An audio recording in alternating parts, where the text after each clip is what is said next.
Welcome to The Good Pod, where today we're talking Elsbeth, Season 3, Episode 6, Bunker Down. I'm one of your hosts, Jason Reed. With me, as always, someone who I'm pretty sure this is their favorite episode of Elsbeth ever, dealing with taking down rich people and automation. Yeah. Marissa Garza. Marissa, that's me. Yeah. You good? I'm good. You good? I'm good. I'm good. Good. Yeah. I was like, boy, this is a Marissa episode if I ever saw one. I was like, finally, someone is speaking my truth. Yeah. Again, they know us. They know exactly. Like, first of all, Marissa came back last episode. Now, eat the rich. I'm here for it. Yeah. At the end of the episode, they go, "That's not enough to convict someone." I'm like, they've been listening. They've listened to me. They need exactly. the concrete evidence. Exactly. They're listening to this podcast, I'm sure, and putting our stamp on it. That's for sure. Yeah. Marissa, another episode of Elsbeth down. Yeah. I know. Yeah. I was just thinking, I think like last episode, I was like, if this is what the new way of Elsbeth is, I am for it. And then we get this episode, which is a similar type of vibe and everything, which I'm fine with. But the lack of continuality, which is a new word I just made up, from the last one to now, like there's like, if we don't pick that back up, I'm going to be a little miffed. I'm going to be Marissa miffed. I'll tell you. I'll be a Marissa that's miffed at Marissa. We're still hanging off the cliff. They didn't pull us back up off the cliffhanger.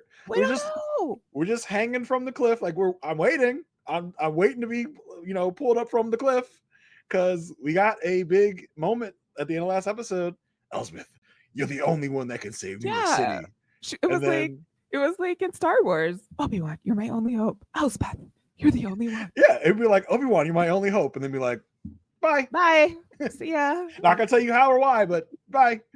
So yeah, we got that moment from Marissa last episode, and then we don't get any follow-up this episode. I mean, I guess they're trying to build some anticipation to be like, oh, we told you that there's something going on, but you gotta wait and find out what it is.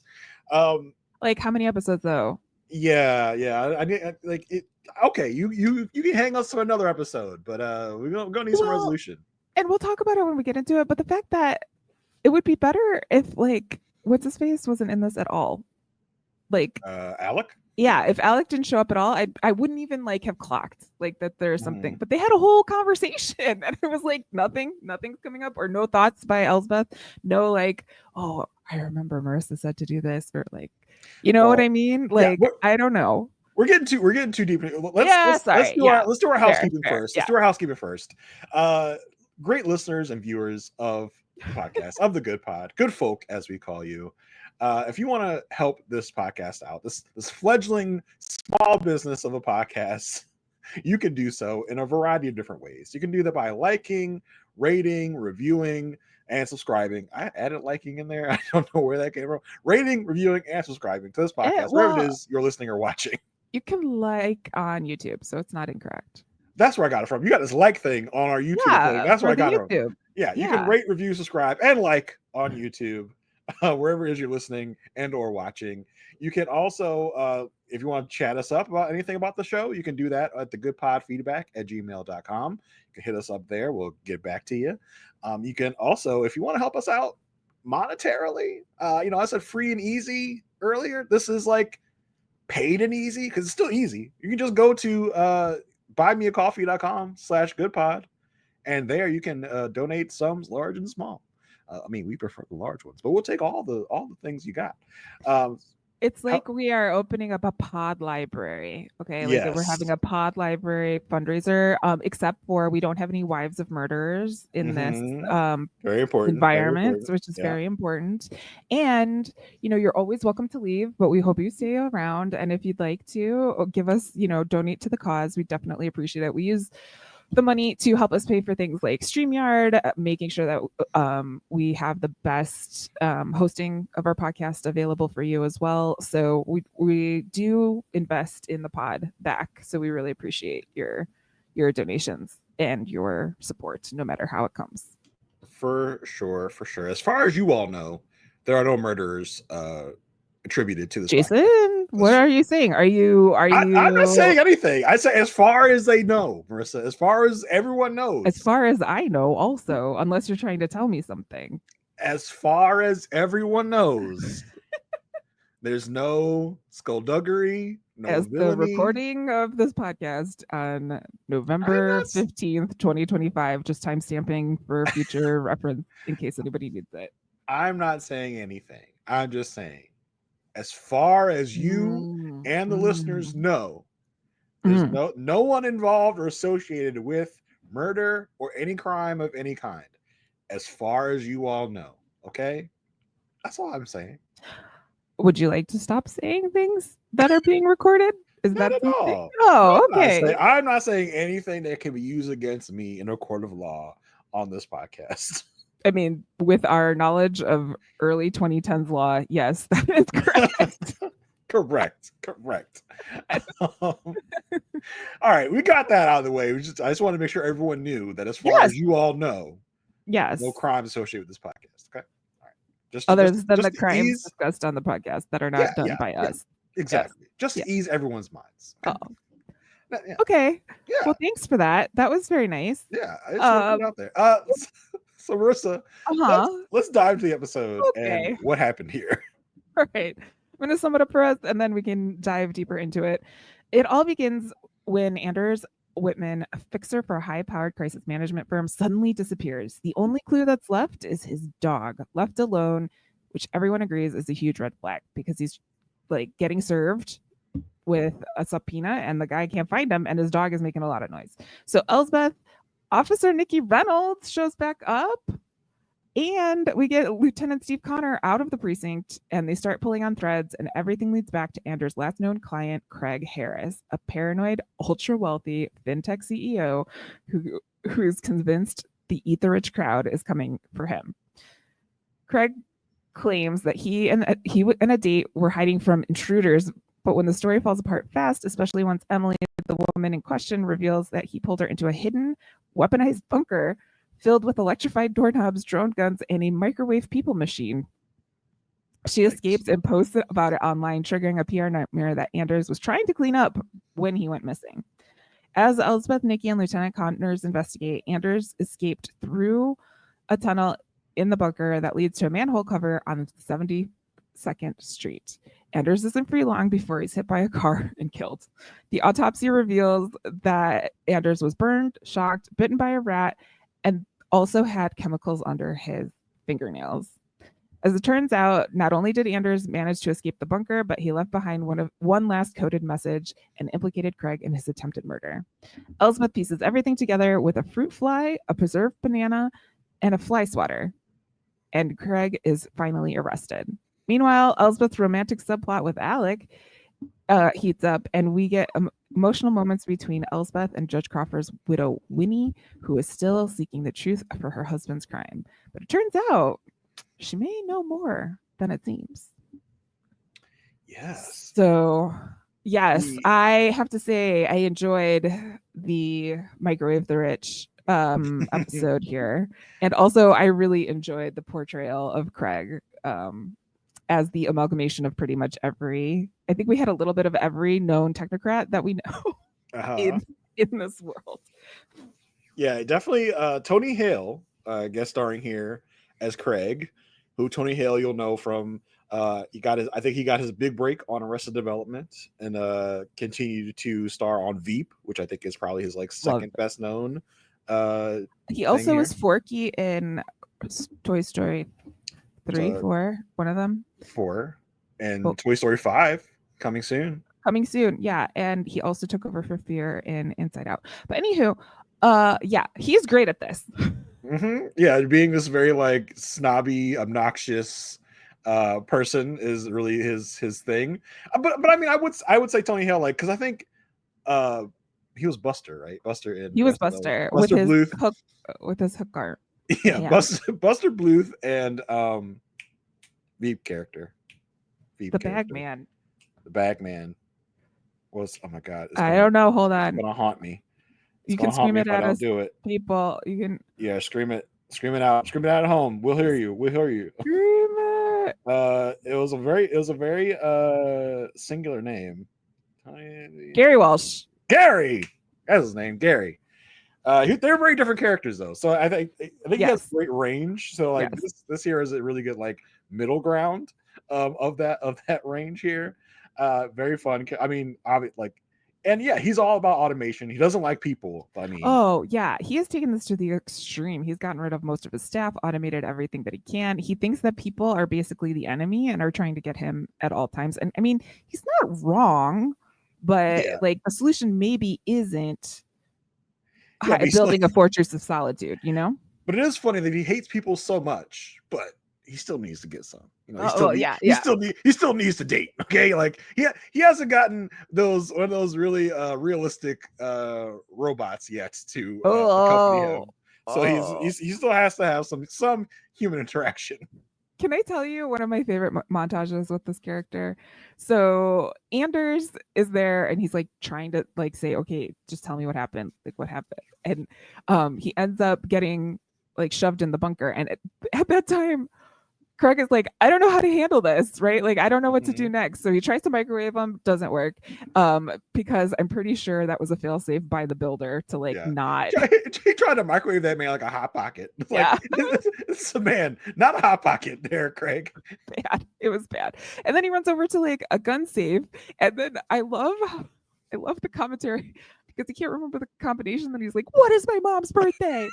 and then he tries to use a drone and he like can't read the instructions to like use the drone altogether. So he uses this hammer, which I have to tell you looked really rubber to me. Like it looked like really fake.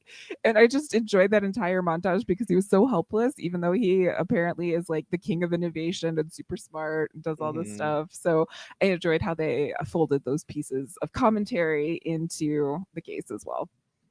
Yeah, I also think it's cool to show like this super powerful rich guy is still kind of a loser. He's still a goober that can't figure out like not simple things, but does the stuff like you said. Forgot his mom's birthday, so he can't do his gun safe. He can't do that, and he just ends up like, I don't know how to kill this guy. He just like shoves him into the inner room of his panic of his riot retreat, as he calls it. Retreat, yeah. He's like, I've tried all these ways to kill this man because he can't take on Anders by himself with a hammer. Anders is still like, you're still a rich dweeb. You still can't fight me with a hammer. So well, and like his motive. Let's talk about the motive for the killing in the first place. Anders was like, hey, there's this TikTok out there basically saying that you put this woman in your bunker, aka riot room.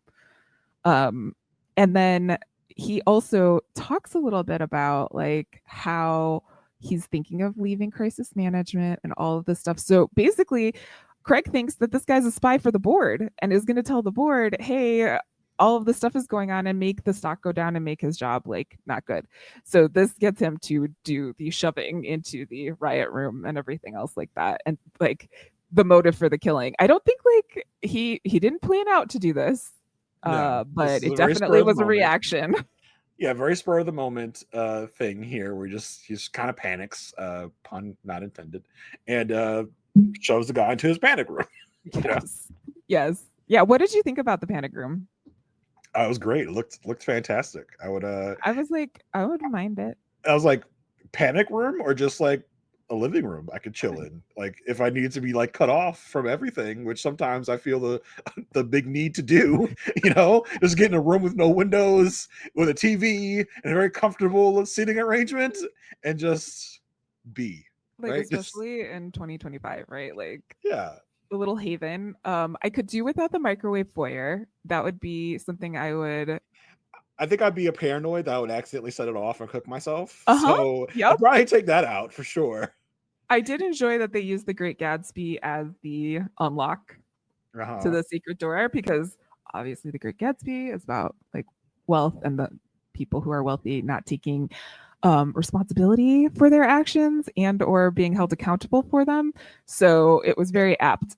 I think it is very apropos because he has his book probably because it just costs a lot of money, and he's like, "Oh, that's cool. It's a book that costs a lot of money," not realizing that it's a self-own, that he has this like he has this book in his own house, basically criticizing himself, where he doesn't even realize it. When Elsbeth like points out the difference, he's like, she points this out. He's like, "Oh, cool, I guess. He's like, I never read it. I Yeah, don't exactly. even know what it's about. And she's like, you should. It's a classic. And I'm like, yes, Elsbeth, you get it. You get it. Yeah. So that was really funny too. Like it really speaks to the kind of socially clueless rich people that we have in our world today that don't even realize that things like this are actually criticizing the very people they are. It reminds me of people in power that talk that when South Park was not openly criticizing them, and they didn't realize that they were subtly criticizing them. And they were like, South Park is so funny and so cool. Look at these people, like, they're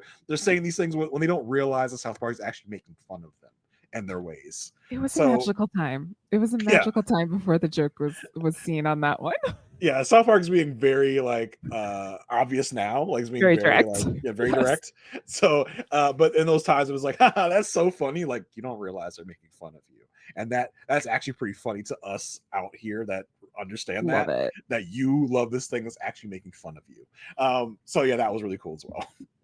Yeah, and then what do we think about the team that was put on this case? So this case gets introduced because basically another one that's like murder later. It wasn't a murder at the front, right? Which is different, very different. Yeah, right. I don't think we've ever really gotten that where we're investigating a thing where the victim is for a part of it still alive. Well, right. I think we had a missing persons case where the person was actually dead that turned into, it was the one with Kaya was there and the person was missing and they were in the ocean with the wine people. Remember? It's like missing and then they found the body. Yeah, and that's true. But he was always dead though. Correct. He was always correct. Dead. He was always dead. This is the first time. There was still a chance. I thought maybe we would get Anders alive. I was very surprised when we actually killed him off. I was like, oh, we actually have a case where we solve it and find this person alive. That would definitely be a first. But then, yeah. Can I say, so we are kind of jumping around a little bit. When Anders did eventually bite the bullet, he basically got run into by a car on his head. Like, but then we went to the autopsy. And his head is still very much like intact and not even really that blemished. He has the burns on his face from the microwaving, but I was like, if a car runs into your head, I feel like you'd have more. Like, let's examine this from a physics perspective, even though I've never taken physics in my entire life. I would say he's in a hole. He has somewhere to go. So like if he was pushed, maybe he was pushed back into the hole and he fell down. Like, we don't know how he was found. We just know that he was like the manhole cover was open and there was a body. I don't know if the body was on the street. I don't know if the body was in the hole. I have no idea. He poked his head out of the hole and then here comes the car. Yeah, he sat there, right? But he's sitting there and the car is coming. Was it coming? Did it hit him from the front or did it hit him from the back? Because I thought it hit him from the back. I don't know. Because if it hit him from the back, he could fall. Maybe the back of his head's all messed up. Then. Yeah. We don't see that part. Yeah. I still feel like I would see like a lot of like damage on the head, but that's beside the point. It's very like nitpicky type of thing. Yeah. Yes. Yeah. What do we think of this crew? I love the crew because we get Nikki back. Yeah. Loved them. Yeah. Like played by just B. Just their name, B. Lowercase b. That's correct. So and I think this is the first time we've seen them in this season. Correct. So they've only had one other episode when they were introduced, like right after Kaya left or something. Like Kaya was gone, and we were like so excited. Like we were so excited. We're like, oh my gosh, this would be a great like. We could deal with this trade, but this could be, and we thought maybe could this be a trio? Could Kaya be detective, and then be Kaya, Elsbeth, and B on the scene all the time? But it was not. It was not to be. So, yeah, you go. So yeah, we get Officer Nikki back, which is a plus. I think of all the substitute cops we've gotten this season, I think they might be like the best. I think we've got Grace. Grace is good. I think B has more of a natural flow with Elsbeth. I believe B and by way of Nikki is an actual cop. Like I believe that they're like actually like they memorize the codes. They're going to escape rooms to like try to figure things out. You know, like I think that Grace is like really wanting to be a comic, and she like what she brings to the cop is like a side hustle. Yes, and Nikki feels like they want to be a cop. They love they love detecting. They go to escape rooms. They love doing these things. So and there was that like one moment where Craig like comes up on Lieutenant Connor, like they're planting evidence, blah blah blah, and like Nikki goes right in between. Is like, no, like, don't touch Connor, don't touch Connor. And yeah, Connor as kind of our detective fill-in, I guess, because I love Wagner's like, I'm not putting a detective on this. Like, it was at first it's just like a maybe this might be a thing, but you know, Elsbeth's got a bug up her butt about it, and so I'll let her go with it because it's Elsbeth. But like, I'm not putting a detective on. So I guess Connor is voluntold to go with Elsbeth on this. So I liked Connor's. We didn't learn that much more about Connor. I thought this would be a good avenue to like get more info about Connor in his life. Oh, but we did learn some things. One, him and Elsbeth walking down the street to get next to each other, fantastic cinema. I loved it. Like that was so great. But he also had some, you know, sneaky side-eye stuff to say to Craig. He's like, oh, it must be so hard when everyone's coming after you, or you know, like he definitely wants, you know, he's not on Craig's side for sure. So we learn a little bit about that, and we learn that we knew this before, but he will apply reading the directions to literally anything that he is a part of, because when they go to an escape room to sort of like get the feeling of being in a bunker and like how would you escape, he hides one of the clues from everyone, and then Elsbeth's like, aren't you supposed to be on my team? And he's like, I didn't see that in the rules. Sneaky Connor. So that is an interesting part of him, to be like, oh, okay, Connor's got a little bit of a gamer in him, right? You know, he's competitive in a way. So yeah, I enjoyed the trio. Out of the office, right? Like, yeah, it was cool. It was cool. I hope they get paired up again, but not too soon. But yeah, this episode also like continued the trend this season of Elsbeth kind of just finding her way onto cases, because now it's just Elsbeth overhears someone talking about a dog, and she's like, "Ooh, dogs! I love dogs. Let me see what's going on here." And we hear from Stu, the process server, that Anders' dog has been left alone for a long time, it seems. So that sends up red flags. So of course Elsbeth wants to investigate why a nice sweet doggo has been left alone this whole time, and that's how she kind of gets more into the case. We find out who Anders is. We find out what he does, which I think also pings Elsbeth to be like, "Oh, this is kind of a bad guy. So there must be something bad going on." And I love when she's like, "We're like, well, let's you know," Wagner's like, well, "Let's see who we last talked to. Let's look at the phone records." And I was just like, they're not going to give you phone records. They're not going to invade people's privacy that easily. And then boom, 12 minutes later, another trending thing going on this season. Oh, we got the phone records in 12 minutes flat. And I was just like, huh, okay, cool.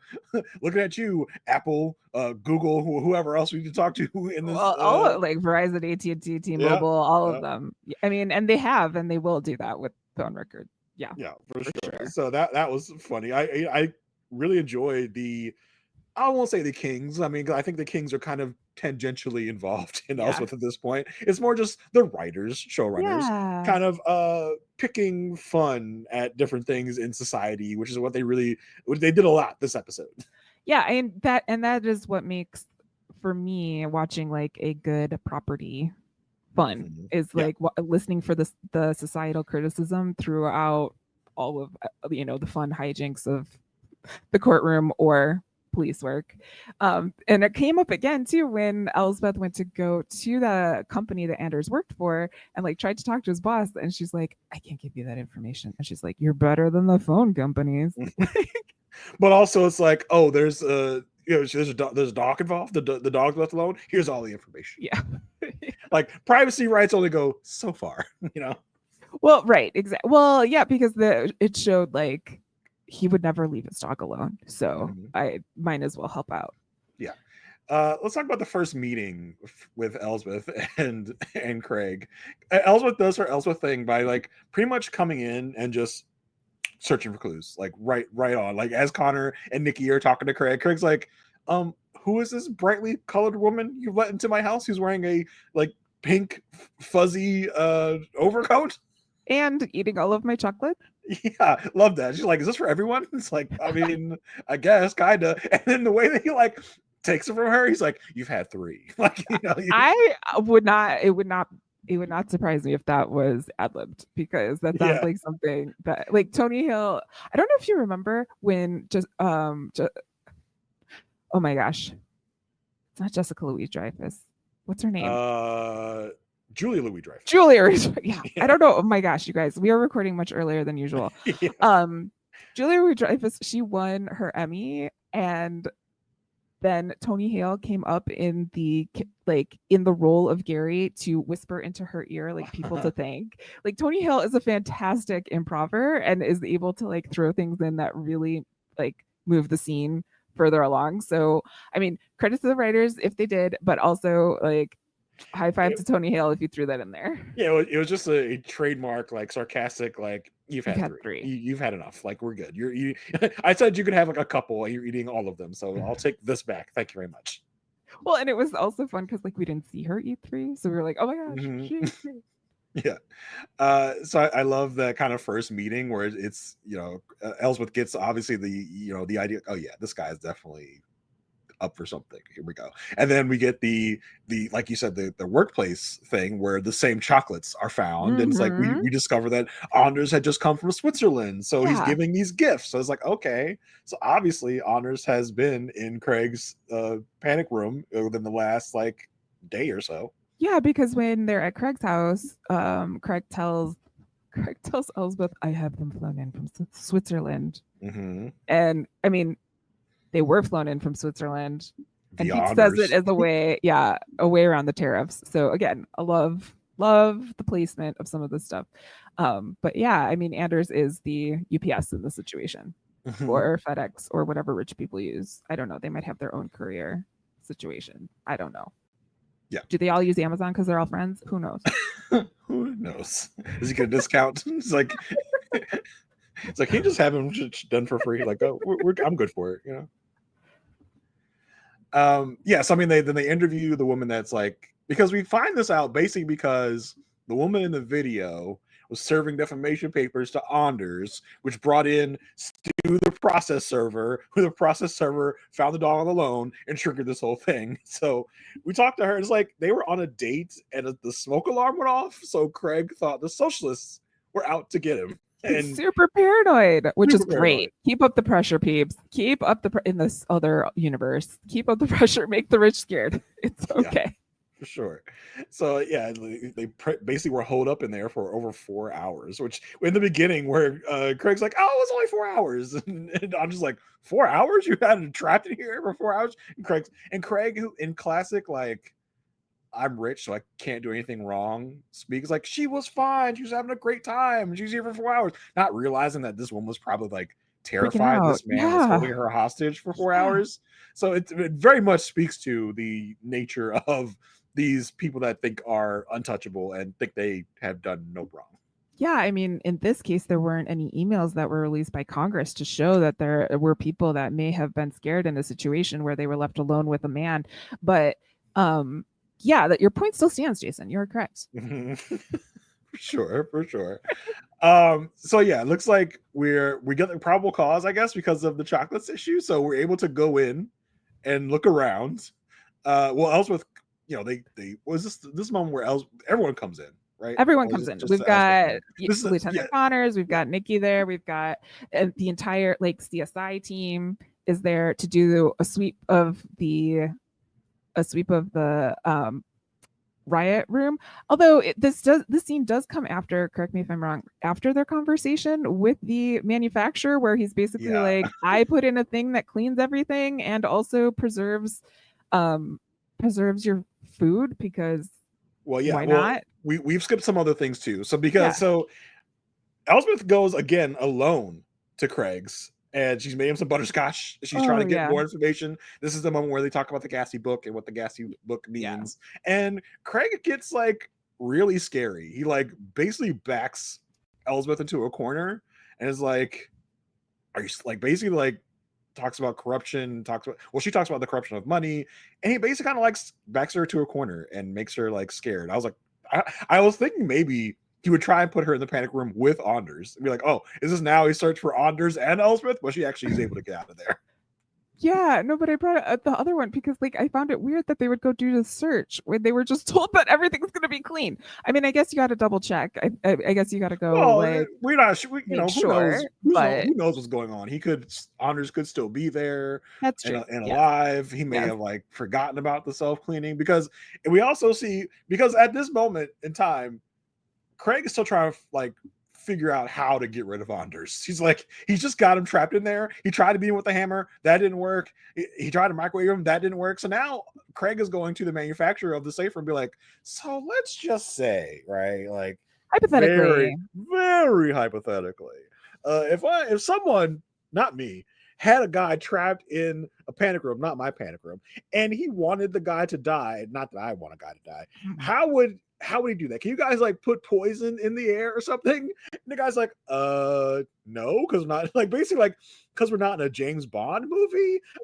It's like, but I mean, technically, if you like pump the room full of carbon dioxide, you could probably kill someone. It's like, and Craig's like, huh, okay, interesting. So I guess Craig gets I don't know what he had here, a carbon dioxide thing. I think he just like ran. It looked like a shop vac, but like any machine that will emit CO2. Right. Yeah. So he tries to like pump the room full of CO2 to kill Anders easily and without much fuss. Get into the room after the CO2 bath, and wouldn't you know it, Anders is gone. I mean, and I think later, as described by the manufacturers, like, yeah, we always leave a way out, even though we don't tell everyone, because like, what if we can't be trapped? Like, who wants to be trapped in a room? Like, that's against the law. Like, and it's also like, if you want hookups with like water and things like that, you're gonna need to like hook it up to a sewer system, which leaves you open to the underground system. So it's almost like don't tell the dumb rich people, but yeah, we gotta give them a way out. Field as much as it can be. Yeah, exactly. So yeah, Craig tries to kill Anders. Anders escapes. Anders gets. They don't really outline this exactly, but we just Anders got out via underground tunnel, as the turtles do. Hey, Teenage Mutant Ninja Turtles, one of my favorite movies as a kid. I know all about manhole covers. Okay, yeah. Anders gets out through a manhole cover, pokes his head up like a groundhog, and bam, gets hit by a car. Yeah, it was kind of sad because he like sits up there, takes a deep breath. He's like, okay, I'm out of here. And I'm like, you're gonna die in 3, 2. What?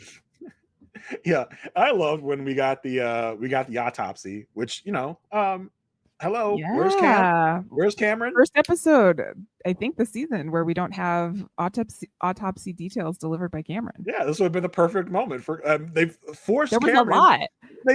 They forced Cameron into every other episode. When we have an actual episode where he would come in handy, he's nowhere to be seen. And I loved where they were like, going through all the injuries that Anders had. And like, and Ellis was like, where was he? Toontown? He was like, he had burns, he had this, he had that. It's like what it is kind of like a cartoon character type of calamitous injuries here. Yes, yeah. There was also a mention of at least he didn't get hit by a falling piano. Yeah. So yeah, that was they know something's up here. They're like, let's go check out Craig's house again. They go through everything. Can't find a thing because, as we were told by the designer, there is like a self-cleaning option you can get with these safe rooms. But the only thing they find, there are fruit flies. Flies. Yeah, there are this it's like billionaires. They're just like us. Yeah, they are fruit flies. So this gives Elsbeth like an itch in the back of her brain, like, that is weird. It doesn't spell everything out, but she knows something is up here. Yeah, and we also had learned from the autopsy that Anders had some stuff under his nails, didn't really know what it was. Some kind of chemical, yeah. Yeah, but this all comes to Elsbeth's mind when Nikki suggests that they go to a escape room to kind of get in, because Elsbeth is like, I wish I could just put myself in Anders' shoes, right? Like, and go through the whole bunker experience.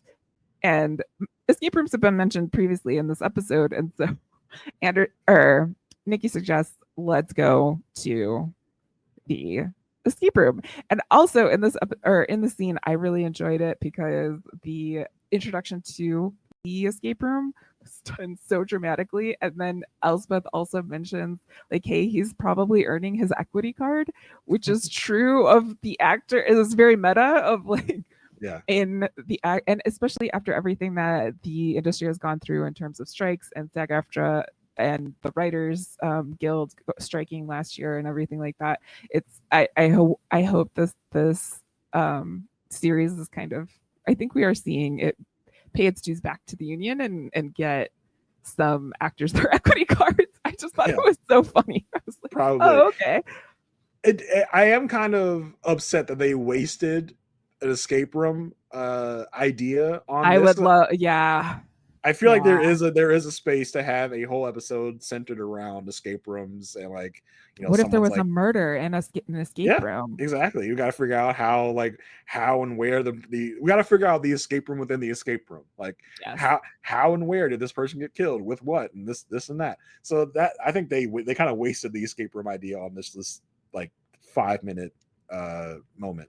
But maybe Nikki comes back. Elsbeth is like, hey, why don't we go hang out, go do a thing, and maybe they discover a murder at the thing themselves. You never know. You never know. It was weird because the guy that was the narrator also ended up being on the gurney, unless there are twins involved in this escape room. I thought that was a weird continuity error to be like, well, he was right there. How is he also on the gurney without them knowing? Because they seemed to be surprised that the same guy was on the gurney. It's like, okay, I'll let it slide. I'll let it go. But yeah, like as you mentioned, Connor is finding little notes, as Nikki explains, because people that I guess failed at solving it are leaving notes for other people to try and help them solve it. And this gives Elsbeth her final eureka moment of the episode. You're like, oh yeah, people leaving notes for people left behind, eh? Let's see what we can see. So we get back to Craig's place. Elsbeth has brought him a fly swatter, which I was like, why again are we doing these little fun little moments? Where she's like, can you open the door so I can give you the fly swatter? He opens the door and all the cops go storming in. I was like, why didn't you just, because I assume you still have that warrant and you can still serve it. I don't know why. No, they don't have any evidence. They're going there to get the evidence. But why were they able to storm in? Because the door was opened for them. It's like, she's like, the cops like vampires. Like if you get the invitation to open the door, they can just come in. I mean, I don't know. I know they have to have a warrant to search, but can they be allowed in? You know what I mean? Know. I feel like if Craig would be like, no, you can't. Yeah, there wasn't really much of a fight regardless. All of these people are like, all of these cops are in his living room basically. And, and I don't know if we needed that much force for this arrest, but yeah, that was a lot. Like we literally had this whole team come in just so Elsbeth can go back into the panic room and look at the bananas and be like, look, a message in the bananas. Yeah. And the message was what? It was Drac 125, because it had been previously talked about that Craig had bitten an intern. So the people at Meridian, where Anders works, nicknamed him Drac, short for Dracula. And 125, as told to us by Nikki, who knows all the police codes, and Anders, as a fixer for a crisis management firm, also knows police codes to skirt around them. Yep. He wrote Drac 125 into a banana. So that is, I guess, all the evidence we need. He scraped off the so that was why, and then the banana was able to go through its natural process of decay, but only in the scratch off section. Yes. And that's why the flies were there. And then bada bing, bada boom, we got an arrest. Yeah, but I like how Craig was like, well, that's not enough evidence. Connor's like, you're right, but there is a message in the in the things. It was also kind of like, yeah, but you could also really kind of probably, a good lawyer could really get that explained away. And Craig mentions, as Connor's taking him away, like, I'm gonna hire a really good lawyer, which to me might speak to my like wish list of things that we'll see. Do you think it's gonna be Cariagos? Oh yeah. Yeah, that'd be nice. We will see like a villain, a murderer get away with their thing, and they may come back at some point at Elsbeth, because like I've been saying, some of this evidence is like mighty weak. Well, there was also another moment in this episode that I thought you would call out, is when like they're reviewing the case with Wagner, and like here it comes. It's like no proof. And she's like, oh. Mm-hmm. Yeah. Oh, sorry, you got me, boys. That pesky proof. Jeez Louise. And they are also really harping again on the consent decree thing. I was like, they really keep mentioning it again. Yeah, because it was mentioned like when Craig was like, they're planting evidence. And Lieutenant Connor, like, in front of a consent decree lawyer. Are you kidding me? And it's like, first of all, I mean, I didn't know what that was before this show. Yeah.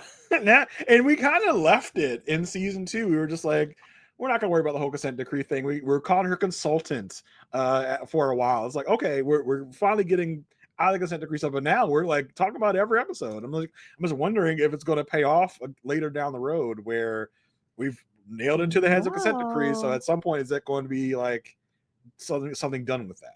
I could see it tying into the other storyline in this episode, because we're introduced to,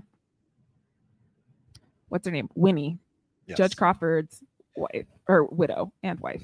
Well, let's back up a little bit and get into the Alec of it all, because as we talked about last episode, Marissa's like, Elsbeth, you are the only one that can save New York City.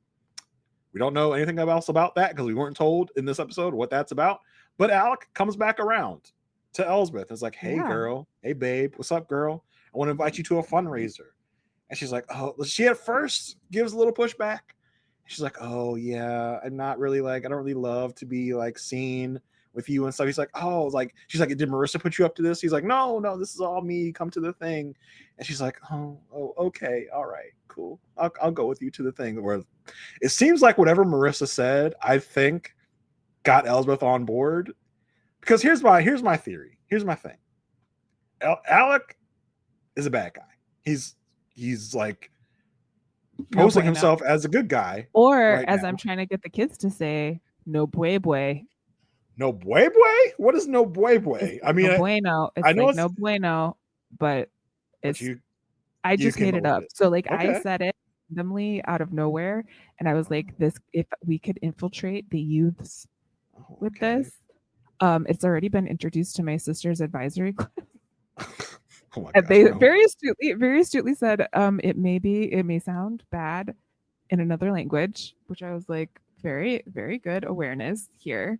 But as my sister then pointed out, did you check on Skibbity before you started saying Skibbity? But yes, like, that's my own side quest. I'm going to be using no boy now very much. No in this podcast. It's a very no boy. But yeah, I think he's a bad guy. I think Marissa has sniffed out that he's a bad guy, and I think Marissa is enlisting Elsbeth to help her prove that Alec is a bad guy. That's just my theory right now, based on Marissa's like panicked moment last episode with Elsbeth at the end. I just wish we had some more questioning from Elsbeth in this episode that would lead me to put all of that together. Great job. I've trained you well in writing the show. Fantastic. Yes, very much. But like, I feel like there's nothing in this episode that tells me anything about what that conversation was like, because as you said, she does get invited by Alec to go to this party, and she agrees to go when there's no press, right? Like, she's like, okay, as long as there's no press, I'll go. But even while she's there, yes, she has her own situation, but she doesn't like ask Alec anything, or we don't even get to see where they go after they leave. And so I'm feeling like it would have benefited from at least like a question from Elsbeth or something that would kind of clue into us what the heck is going on the outside of Elsbeth, or a former fire chief being attracted to Elsbeth, and Elsbeth also, being into it. Yeah, I think they really also want to prolong this mystery. The writers and showrunners to be like, you guys now know something's going on, but you don't know exactly what. We're going to tease this out for a while. And we talked about it before the pod. We are on episode 6 of a 20 episode season, so it's not like there isn't time.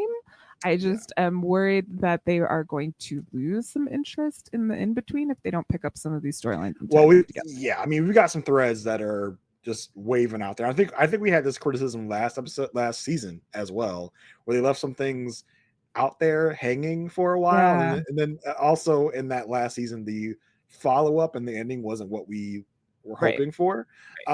So we've got the Kaya thing going on. Now we've got this Alec thing happening. And now we've introduced this other element, which I was really surprised about. I was shocked when we got to this fundraiser and we find out this is a fundraiser for a law library in Milton Crawford's name, done by his widow, who we're meeting for the first time.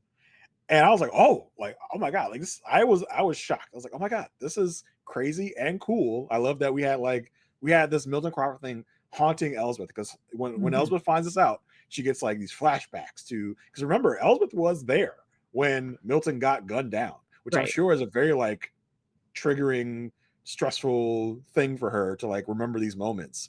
And I was surprised we got Milton Crawford back into the narrative and back into the story. Surprised we got his widow, who we never met before. This is the first time we're meeting is his wife, who, as Elsbeth is very like nervous to see, like, because she was pivotal in trying to take down Milton Crawford. So obviously she is pretty like stressed about this being about Winnie seeing her, Winnie knowing who she is. Because Winnie does see her, it's like, Elsbeth Tassioni, me and you need to talk. I mean, she doesn't just see her, she like comes straight up to her.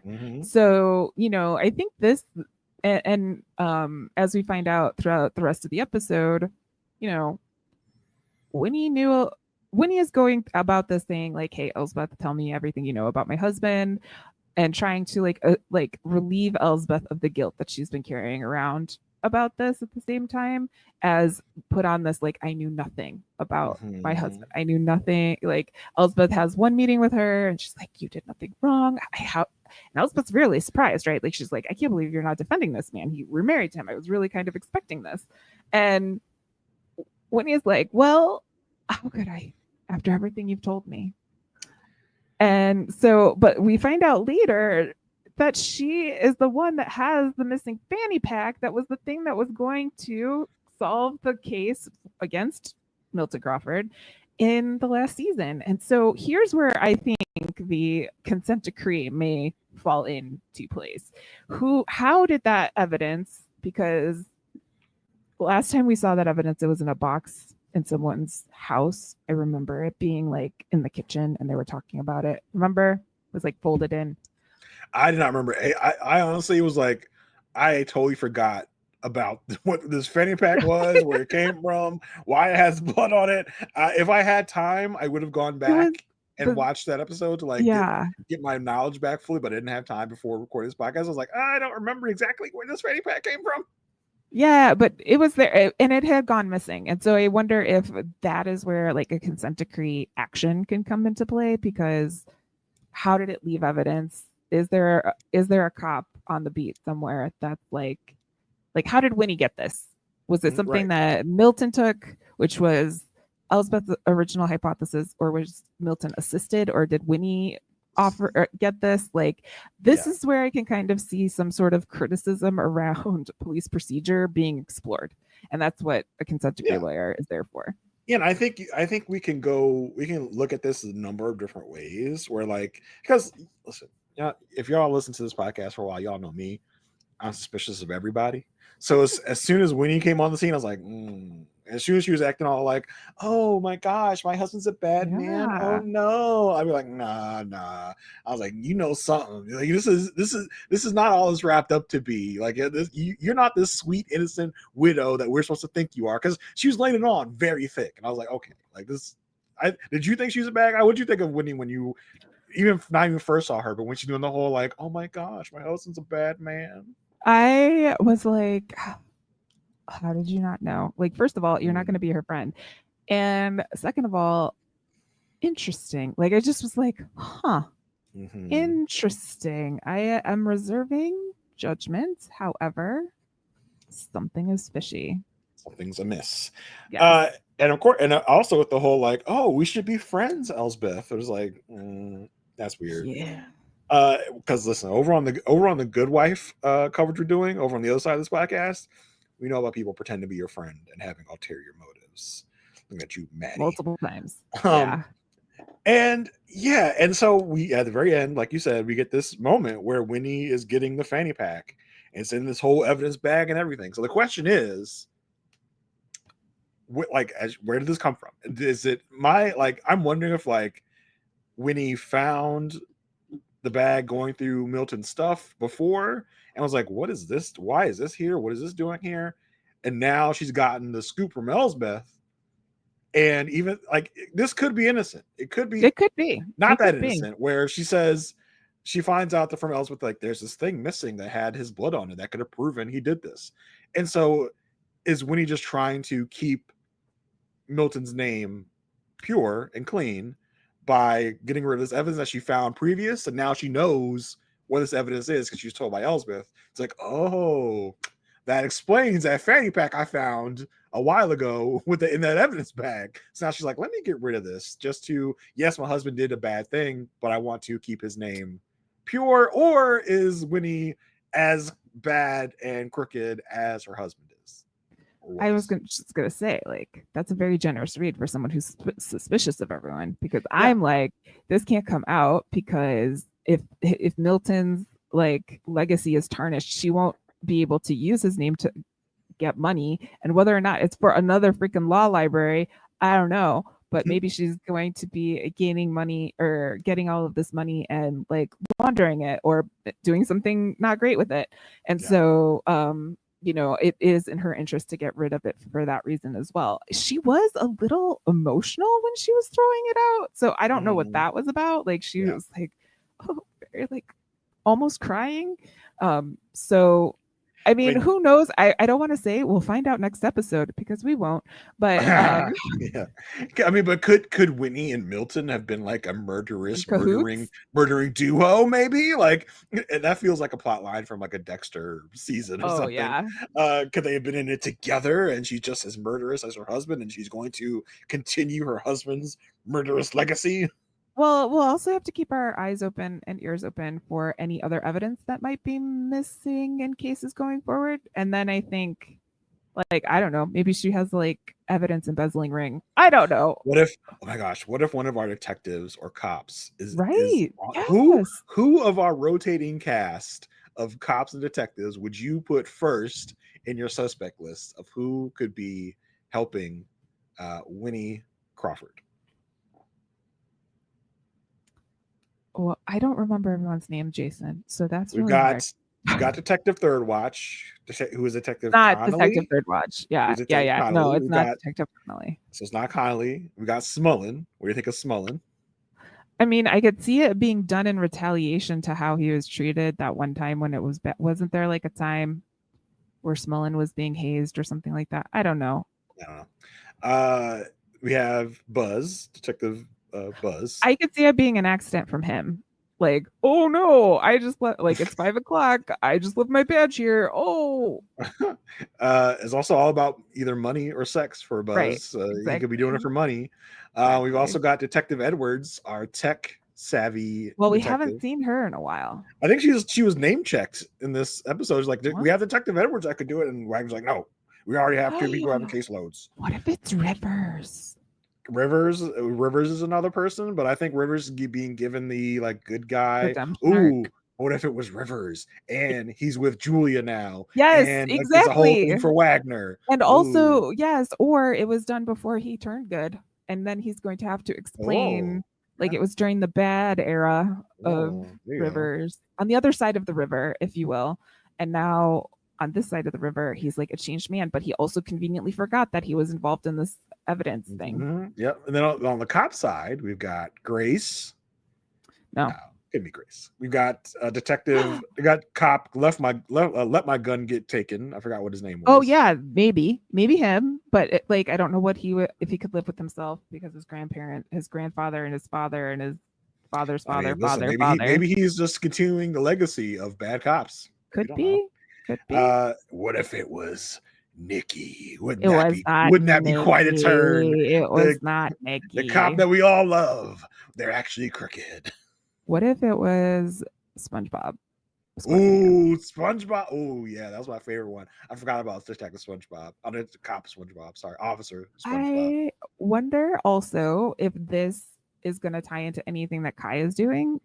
If Kaya is gonna be like she is not the person who leaked the evidence or whatever, because she was on that case and she did all this stuff. It's not her. Right. But what if she gets brought in to investigate whatever sinister thing that Winnie is doing with the money? Well, listen. And then the paths will cross and they could work on a case together in their respective places. That is if Kaya is still alive. Okay, we still don't know what's going on with Kaya. We have everyone's just like, oh, I guess she's okay, and just left it at that. When I still think she's tied into a chair somewhere. That's being tortured. Right. Yeah. I mean, so, maybe she's in a bunker somewhere. Yes, we have totally written this crooked cop detective storyline into the show, when it probably is not going to happen. But it was fun to theorize anyway. Some people do fan fiction. We do fan podcasting. Yeah. I also when Elsbeth was talking to Alec about Crawford, she was like, yeah, he killed a lot of innocent people. Alec had like no reaction. Was that it? Was that the sign? Was that the thing we're supposed to take away? He had no reaction. He's like, okay, well, if you don't want to stay here, we can leave. Not like, oh my God, Judge Crawford was a murderer. Like, what are you talking about, Elsbeth? He's just like, that's true. Okay. Maybe that was it. We can leave. Like, okay. You took that news very calmly, like, weirdo. But yeah, did we miss anything? We got anything else to talk about, Marissa, or do you think we got it all? I think we covered it as well as we could. I mean, I can't really make any predictions this season because who knows which direction we're going. But overall, another one in the books. Another one in the books. There's a lot of threads out there hanging and dangling. Maybe we'll get some more info on one of those storylines next episode. Maybe we won't. Look into the future. We're going to a nunnery next episode and messing with some nuns. So we'll see what we have in store there. Okay, nuns are pretty fun. I'm pretty excited. You ever seen Sister Act? Yeah, Sister Act 2? Times. Yes. The best of the Sister Acts? Yes. Joyful. Lord, yeah.